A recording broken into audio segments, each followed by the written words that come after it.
नमस्कार दोस्तों, स्वागत है आपका आज के मुख्य समाचार में, जिसमें सबसे पहली बड़ी खबर में जिक्र बंगाल के चुनाव का। 3 बंगाली हस्तियों ने थामा तृणमूल कांग्रेस का दामन, ममता ने बीजेपी को भी दिया बड़ा झटका।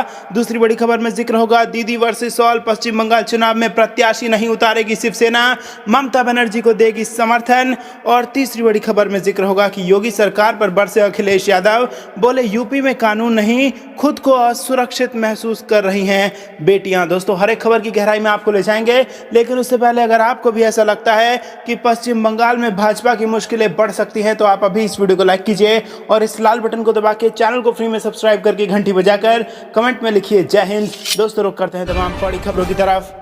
बंगाल चुनाव, 3 बंगाली हस्तियों ने थामा टीएमसी का दामन, ममता ने बीजेपी को भी दिया झटका। जी हां दोस्तों, पश्चिम बंगाल विधानसभा चुनाव में 27 मार्च को पहले चरण की वोटिंग होगी। उससे पहले हस्तियों का राजनीति ज्वाइन करने और राजनेताओं का पाला बदलने का सिलसिला जारी है। आज यानी गुरुवार को 3 बंगाली हस्तियों ने तृणमूल कांग्रेस का दामन थाम लिया। उत्तर 24 परगना तृणमूल युवा कांग्रेस के अध्यक्ष देवराज चक्रवर्ती की पत्नी और गायिका अदिति मुंशी ने सांसद सौगता राय की मौजूदगी में कोलकाता में पार्टी मुख्यालय में टीएमसी ज्वाइन की। इससे पहले आज अभिनेता और फिल्म निर्देशक धीरज पंडित और अभिनेता सुभद्रा मुखर्जी ने भी टीएमसी में शामिल हुए। साथ ही भारतीय जनता पार्टी की नेता उषा चौधरी ने भी अपना सियासी पत्ता बदल लिया। उन्होंने भगवा झंडा का साथ छोड़ ममता बनर्जी के साथ काम करने का फैसला लिया। इससे पहले भाजपा ने बंगाल चुनाव में ममता बनर्जी की टीएमसी को कई झटके दिए। शुभेंदु अधिकारी, राजीव बनर्जी जैसे टीएमसी के कई मंत्रियों, विधायकों और सांसदों ने भाजपा का दामन थाम लिया। आपको बता दें कि पश्चिम बंगाल की 294 विधानसभा सीटों के लिए चुनाव 27 मार्च से शुरू होंगे। राज्य में इस साल 8 चरण के विधानसभा चुनाव होने हैं।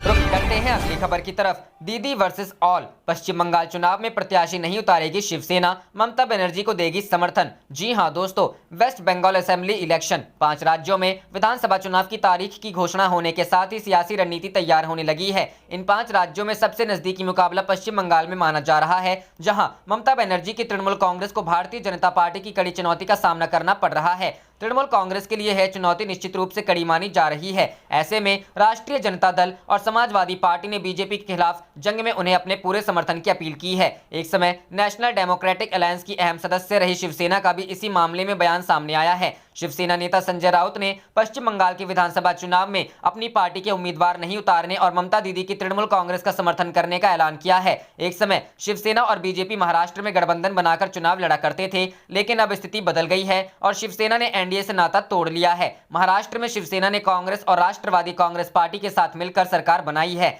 ऐसे में स्वाभाविक रूप से बीजेपी से इतर उसके नए साथी बन गए हैं। रुक करते हैं अगली खबर की तरफ। योगी सरकार पर बरसे अखिलेश यादव, बोले यूपी में कानून नहीं, खुद को असुरक्षित महसूस कर रही बेटियां। जी हां दोस्तों, झांसी में यूपी के पूर्व मुख्यमंत्री अखिलेश यादव ने योगी सरकार पर जमकर निशाना साधा। उन्होंने योगी सरकार को कानून व्यवस्था के मामले में विफल ठहराया। कहा कि योगी सरकार के समय में बेटियां सबसे असुरक्षित महसूस कर रही हैं। गुरुवार को प्रेस कॉन्फ्रेंस के दौरान योगी सरकार को निशाने पर लेते हुए उन्होंने कहा कि जिस तरह की घटनाएं लगातार हो रही, उससे यूपी की जनता, खास तौर से महिलाएं एवं बेटियां खुद को असुरक्षित महसूस कर रही हैं। महिलाओं एवं बेटियों पर अत्याचार बढ़े हैं, पुलिस भ्रष्टाचार में डूबी है, सरकार के इशारे पर राजनीतिक मुकदमे लादे जा रहे हैं। सदन के भीतर सरकार अपनी गरिमा खो चुकी है। सदन के भीतर सरकार की भाषा बदल गई है। इससे मालूम चलता है कि अब सरकार जाने वाली है। लोकतंत्र में ठोक दो की भाषा नहीं हो सकती। संस्थाओं को खत्म करने का काम इससे पहले कभी नहीं हुआ। सरकार को विपक्ष की कोई परवाह नहीं। बुंदेलखंड के किसानों के साथ सरकार ने धोखेबाजी की। झांसी, महोबा, ललितपुर के किसान लगातार आत्महत्या कर रहे, लेकिन उनकी कोई सुनवाई नहीं। सरकार ने कर्ज माफी का वादा किया था, वह भी पूरा नहीं किया। जनता सरकार से ऊब चुकी है। आने वाले चुनाव में वह इसे हटाने का काम करेगी। अखिलेश ने हाथरस कांड में सपा कार्यकर्ता के नाम आने को नकारते हुए इसे भाजपा आईटी सेल के साजिश बताया। पूर्व मुख्यमंत्री ने कहा कि जिस गांव में यह घटना हुई, वहां हमारी पार्टी का एक भी कार्यकर्ता नहीं है। सरकार सदन में गलत यानी बयानी कर रही है। उसके आईटी सेल कार्यकर्ता सपा को बदनाम करने की कोशिश कर रहे हैं।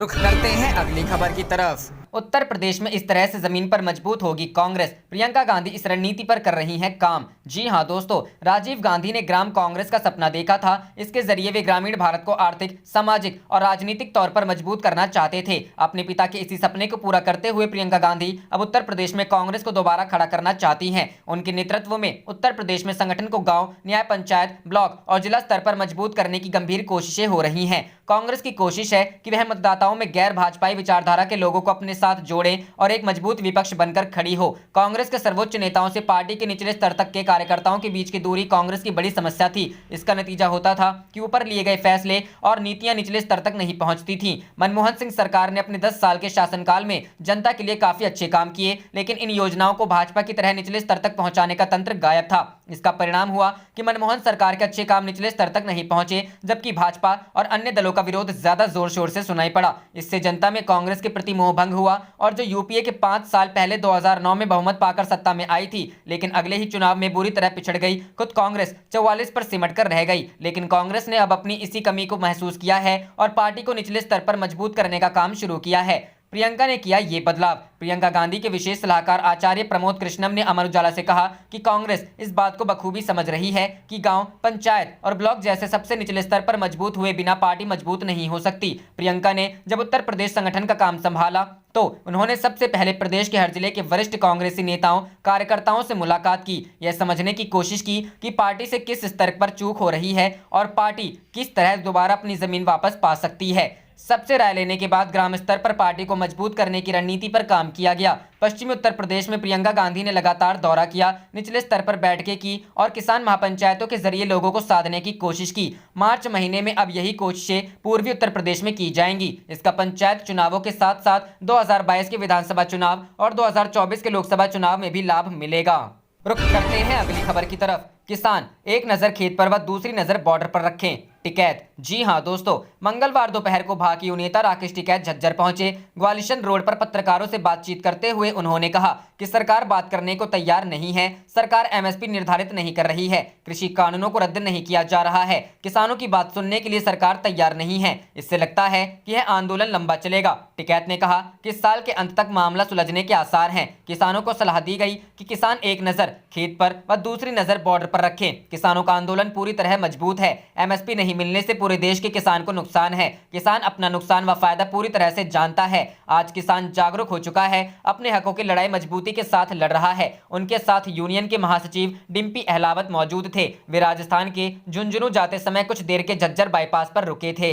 रुख करते हैं अगली खबर की तरफ। हरियाणा के मुख्यमंत्री मनोहर लाल का बड़ा बयान, किसान आंदोलन के बीच प्रदेश में नहीं होंगे पंचायत चुनाव। जी हां दोस्तों, हरियाणा सरकार किसान आंदोलन के बीच पंचायत चुनाव नहीं कराएगी। आंदोलन से बने वातावरण के ठीक होने के बाद ही चुनाव कराने का निर्णय लिया जाएगा। मुख्यमंत्री मनोहर लाल ने मंगलवार को इसकी जानकारी दी। उन्होंने कहा कि पंचायत चुनाव के लिए अभी वातावरण ठीक नहीं है। दबाव के विषय चले होने से लोकतांत्रिक मूल्यों का हनन होता है। जैसे ही वातावरण ठीक होगा वैसे ही चुनाव कराएंगे। सीएम ने कहा कि पंचायतों का कार्यकाल 23 फरवरी को खत्म हो चुका है। पंचायतों में प्रशासक लगाए जा चुके हैं। विकास कार्यों में कोई दिक्कत नहीं आने दी जाएगी। सरकार चुनावों के लिए तैयार है और नई पंचायतों का गठन भी किया जा चुका है। विकास एवं पंचायत विभाग के अनुसार अधिकतर पंचायतों ने प्रशासकों को रिकॉर्ड सौंप दिया है। कुछ पंचायतें रिकॉर्ड देने में आनाकानी कर रही है। अगर उन्होंने रिकॉर्ड नहीं सौंपा और जांच में गड़बड़ी पाई गई तो नियमानुसार कार्रवाई की जाएगी। रुख करते हैं अगली खबर की तरफ। राहुल गांधी ने पीएम मोदी से मांगा 3 बड़े सवालों का जवाब। कहा, भारत सरकार की कायरता भविष्य में दुखद परिणाम देगी। जी हां दोस्तों, कांग्रेस नेता राहुल गांधी लगातार मोदी सरकार पर हमला बोल रहे हैं। राहुल गांधी ने आज एक बार फिर केंद्र सरकार पर हमला बोलते हुए पीएम नरेंद्र मोदी से 3 बड़े सवालों के जवाब मांगे हैं। कांग्रेस नेता राहुल गांधी ने अपने ट्विटर अकाउंट से ट्वीट कर सवाल पूछे हैं। कांग्रेस नेता राहुल गांधी ने लिखा कि छात्रों के सवालों का, बेरोजगारी के इन सालों का, व्यवसायों में पड़े तालों का आज हिसाब दो। #मोदी जवाब दो। इससे पहले राहुल गांधी ने अपने ट्विटर अकाउंट से एक और ट्वीट कर मोदी सरकार पर हमला बोला है। राहुल गांधी ने ट्वीट कर लिखा, चीन ने भारत को धमकी देने के लिए अपनी पारंपरिक और साइबर सेना जुटाई। भारत सरकार को लगा झटका। मेरे शब्दों को चिन्हित करें। डेपसांग में हमारी जमीन चली गई है और डीबीओ असुरक्षित है। भारत सरकार की कायरता भविष्य में दुखद परिणाम देगी। कॉर्नेल यूनिवर्सिटी के एक कार्यक्रम में कांग्रेस नेता राहुल गांधी ने प्रोफेसर कौशिक बसु के साथ ऑनलाइन डिस्कशन किया। इस दौरान राहुल गांधी ने इंदिरा गांधी के शासनकाल में लगी इमरजेंसी को गलत बताया है। मीडिया रिपोर्ट के अनुसार राहुल गांधी ने यह बात तत्कालीन मोदी सरकार के संदर्भ में कही। राहुल गांधी ने कहा, इमरजेंसी एक गलती थी, पर उस समय देश में जो भी हुआ और जो आज हो रहा है, दोनों में फर्क है। डिस्कशन के दौरान राहुल गांधी ने कहा, कांग्रेस कभी भी संवैधानिक ढांचे को हथियाने का प्रयास नहीं किया। हमारी पार्टी इसकी इजाजत नहीं देती है। यदि हम चाहें तो भी ऐसा नहीं कर सकते हैं। रुख करते हैं अगली खबर की तरफ। सरकार की राय से अलग बोलना देशद्रोह नहीं, फारूक अब्दुल्ला के केस में सुप्रीम कोर्ट का बड़ा फैसला। जी हां दोस्तों, जम्मू कश्मीर के पूर्व मुख्यमंत्री और नेशनल कॉन्फ्रेंस के अध्यक्ष फारूक अब्दुल्ला को सुप्रीम कोर्ट से बड़ी राहत मिली है। कोर्ट ने कहा कि सरकार की राय से अलग विरुद्ध राय रखने वाले विचारों के अभिव्यक्ति को देशद्रोही नहीं कहा जा सकता। दरअसल फारूक के अनुच्छेद 370 पर दिए गए बयान के खिलाफ एक याचिका दाखिल की गई थी। इस याचिका में मांग की गई थी कि फारूक अब्दुल्ला के बयान को देखते हुए उन पर देशद्रोह का मामला दर्ज किया जाए। सुप्रीम कोर्ट ने फारूक अब्दुल्ला के खिलाफ देशद्रोह का मुकदमा चलाने वाली याचिका को खारिज कर दिया। साथ ही याचिकाकर्ता रजत शर्मा पर 50,000 रुपए का जुर्माना भी लगाया है। याचिकाकर्ता का आरोप है कि फारूक अब्दुल्ला ने जम्मू कश्मीर अनुच्छेद 370 की बहाली के लिए चीन से मदद लेने की बात कही थी। इस आरोप को नेशनल कॉन्फ्रेंस ने खारिज कर दिया था। पार्टी ने कहा कि अब्दुल्ला ने कभी भी नहीं कहा कि चीन के साथ मिलकर हम अनुच्छेद 370 की वापसी कराएंगे। उनके बयानों को गलत तरीके से और तोड़ मरोड़ कर पेश किया गया। रजत शर्मा ने अपनी याचिका में कहा, फारूक अब्दुल्ला ने देशद्रोही कार्य किया है। उनके खिलाफ न केवल गृह मंत्रालय को कानूनी कार्रवाई करनी चाहिए बल्कि उनकी संसद सदस्यता भी रद्द की जाए। अगर उनको संसद सदस्य के तौर पर जारी रखा जाता है तो इसका अर्थ है कि भारत में देश विरोधी गतिविधियों को स्वीकार किया जा रहा है और ये देश की एकता को नुकसान पहुंचाएगा। सुप्रीम कोर्ट ने रजत शर्मा की याचिका को खारिज करते हुए उस पर 50,000 रुपए का जुर्माना भी लगाया। कोर्ट ने ये जुर्माना इसलिए लगाया क्योंकि याचिकाकर्ता फारूक अब्दुल्ला के उस कथित बयान को साबित नहीं कर पाया जिसमें उन्होंने अनुच्छेद 370 पर भारत के खिलाफ चीन और पाकिस्तान की मदद मांगी थी। आप देख रहे थे आपका अपना चैनल जय हिंद जय भारत।